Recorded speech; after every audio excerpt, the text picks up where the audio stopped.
دستورنا القرآن وديننا الإسلام. إنا أنزلنا إليك الكتاب بالحق لتحكم بين الناس بما أراك الله ولا تكن للخائنين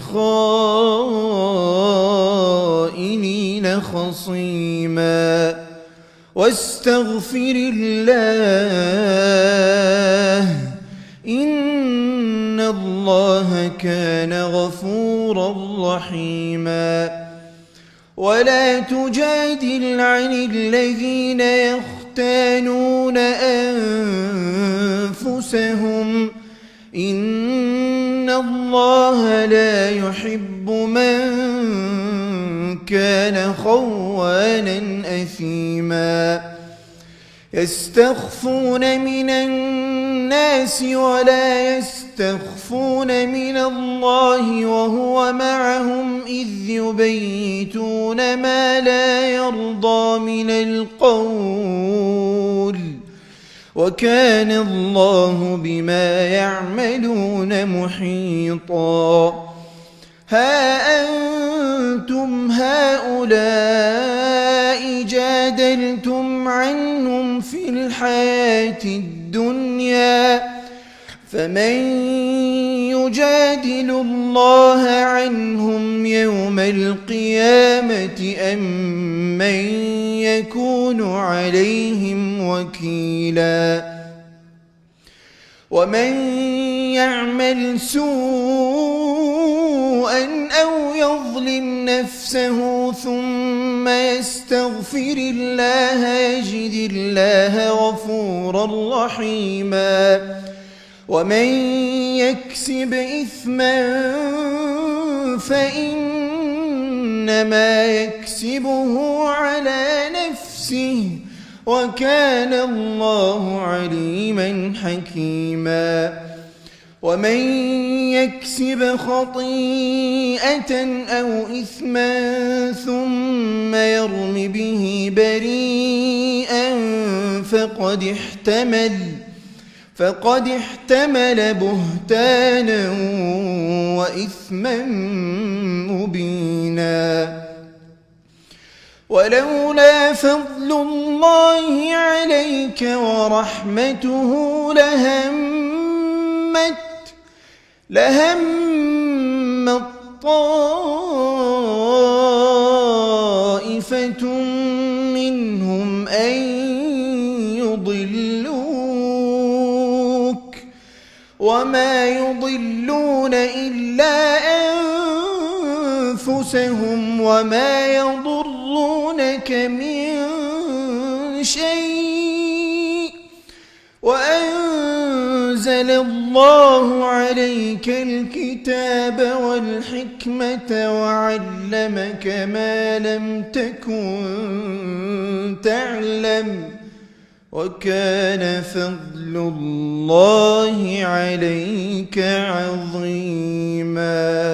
لا خير في كثير من نجواهم إلا من أمر بصدقة أو معروف أو إصلاح بين الناس ومن يفعل ذلك ابتغاء مرضات الله فسوف نؤتيه أجرا عظيما. ومن يشاقق الرسول من بعد ما تبين له الهدى ويتبع غير سبيل المؤمنين نوله ما تولى ونصله جهنم وساءت مصيرا. إن الله لا يغفر أن يشرك به ويغفر ما دون ذلك لمن يشاء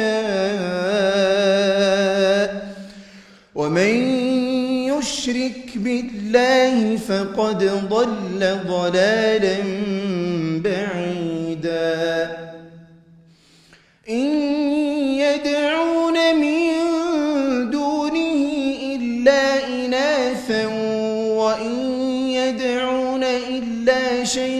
شيطانا مريدا لعنه الله